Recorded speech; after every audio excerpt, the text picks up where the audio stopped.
Alright folks, today I figured I'd do a video. Now this isn't really in response to any one person or subject matter, but it does involve the K-Bar fighting knife, my USMC. I've got it sitting here. This is the Olean New York K-Bar, what I dubbed as the real K-Bar in that original video where I put this one in the quote-unquote fake K-Bar,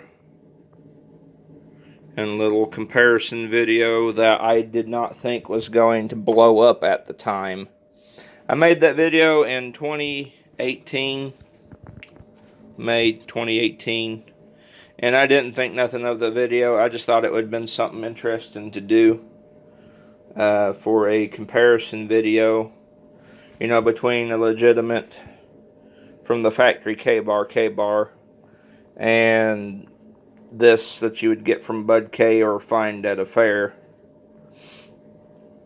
And I have seen these types of quote-unquote K-bars at fairs before, and I've actually been fooled by them. Even like the year before last, I went up to a vendor's booth in town when the county fair came through, and I seen this sitting there, and I thought it was a legitimate one until I actually got up to it and noticed that it wasn't.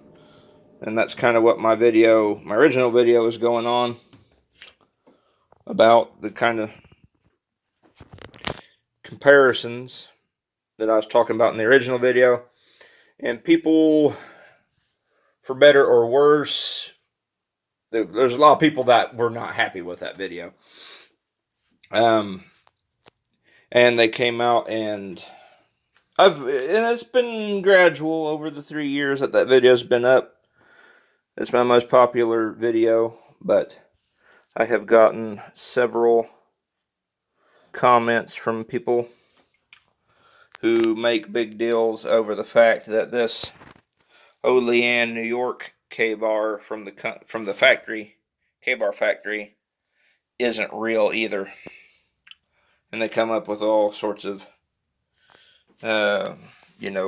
comparisons and diatribe and semantics. And the big one was, here recently, even, that I got a comment from somebody that said that this is a fake as well because the handle sits offset on the knife, and that's something I could go on to a totally different topic on that. You will not believe how many people have had comment on the fact that this has an offset handle, and therefore it's, not a legitimate K-bar that came out of the K-bar factory for whatever reason. Because even with the fake one, and I keep calling it fake because to me it is a fake, the Chinese one.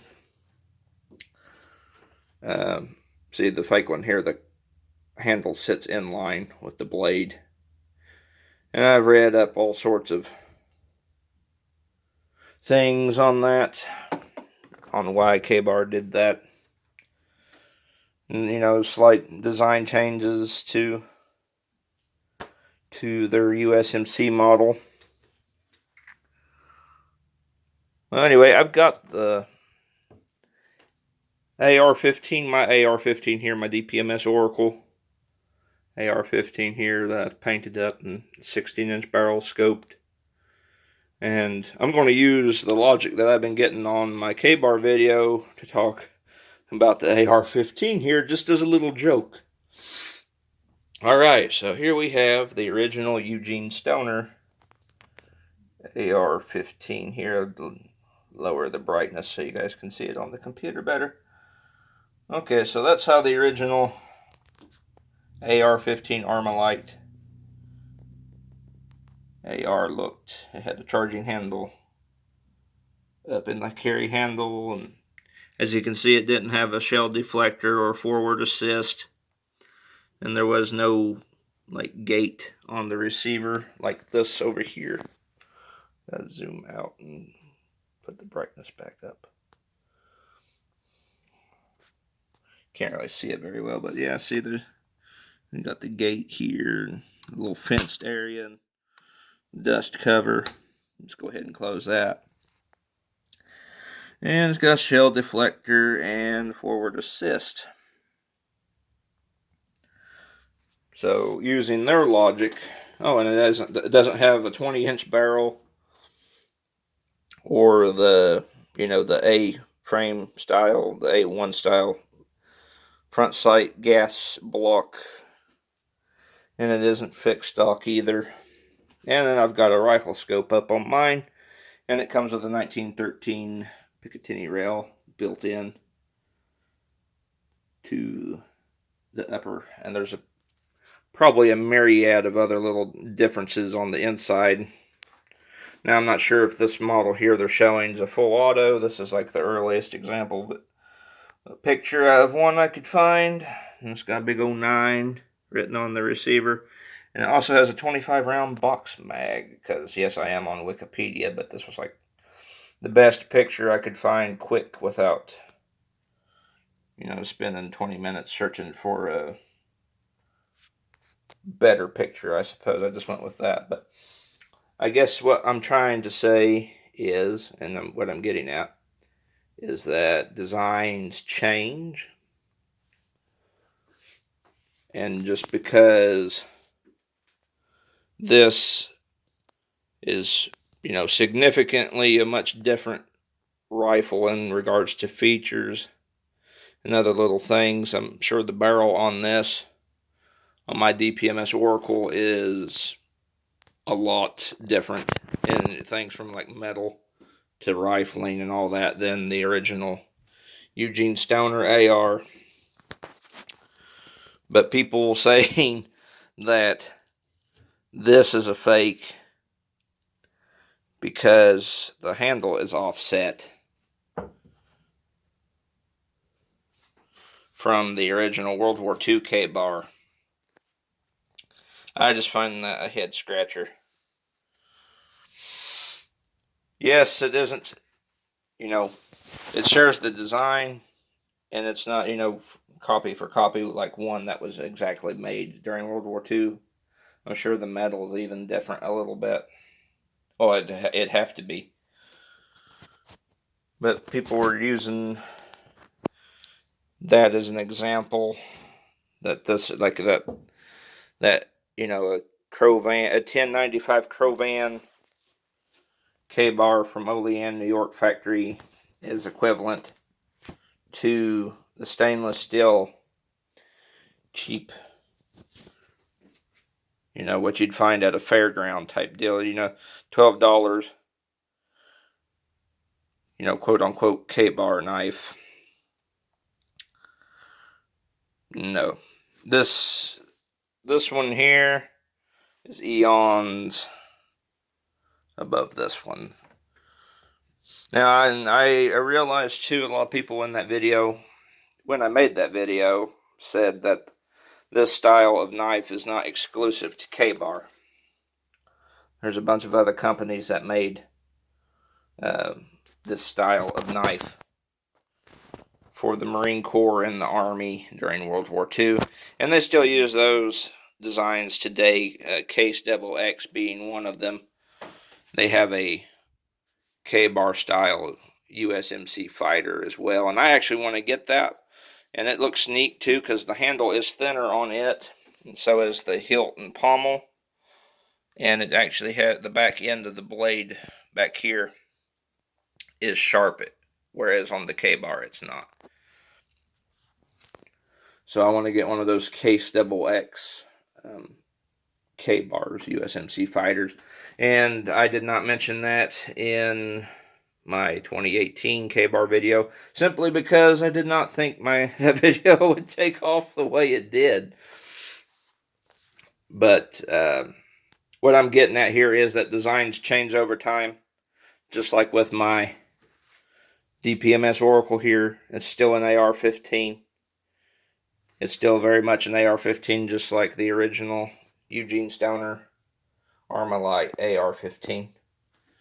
But it's a 21st century rifle, whereas this one is a 1950s era version, but the design is, the overall design's still there, but there's been improvements. That's what I'm getting at. And same with, the Olean New York K-bar. It's not exactly dimension for dimension the exact same as the one used in World War II. There have been differences, and if you look in, they have hundreds of different models for this exact same knife too. They have serrated models, the dog head. They've got a short one now, and the big brother. Some of those of which I'm going to add to the collection as well. But over time, designs change. But even though the designs have changed, it still doesn't make them on par with a mediocre knife such as this, in my opinion.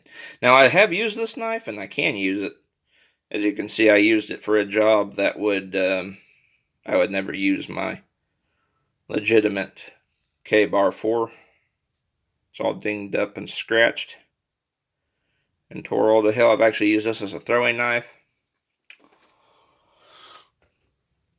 But design changes aside, this, no matter what K-bar the company does to their knives, externally, design-wise, they'll never be as mediocre as this.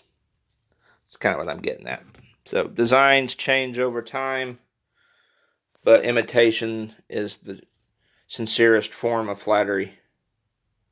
And whoever built this for Bud K, I don't think Bud K built this for sure, but they sold it. But whoever built this was obviously inspired by the real deal there, but their imitation is just that, an imitation. So I figured I'd do this little video because I've been getting a lot of comments like that for a while, and I just think it's funny, honestly. I find them humorous. I even had a dude, he had like 5 paragraphs of why he was saying this was not a actual K-bar from the K-bar company. And he had all sorts of reasons and twists and logic, and it was almost like somebody writing up a FBI report on some kind of conspiracy theory, the amount of detail he was going in. And I literally just said at the end, I said, that's an interesting play on words and twist and logic there, buddy. And then he also went on a little tirade about why he didn't like my video, which is fine. If you don't like my videos, that's completely fine. I don't care. I like uploading them, and there's a lot of people that do like my videos. And I enjoy making them. So that is that, people, my viewers, K-bar fans, knife fans, gun fans, the whole shebang. I also figured I hadn't uploaded in a little bit, so I needed a good excuse to upload. Things have been slow, and they're about to get slower, because I will be starting work here this upcoming week. I did get my email back to begin work. I just need to fill out some papers and verify some things on some emails, and I'll be making money. And who knows the untold amount of guns and knives I will acquire with the funds I will be making at this place I'm going to be working. It's going to be awesome. I can't wait. So anyway, guys, this has been Pliskin by 51mm. Figured I'd do this little video here just for something to talk about, because I've been scratching to make a video. Figured I'd make a quick one. Still going to be doing them closer look videos on the Winchester 1894 and the Argentine Mauser 1909. I've just had other things going on. As you can tell, I'm not home right now. Got other things going on, so I'll be catching you all in the next video.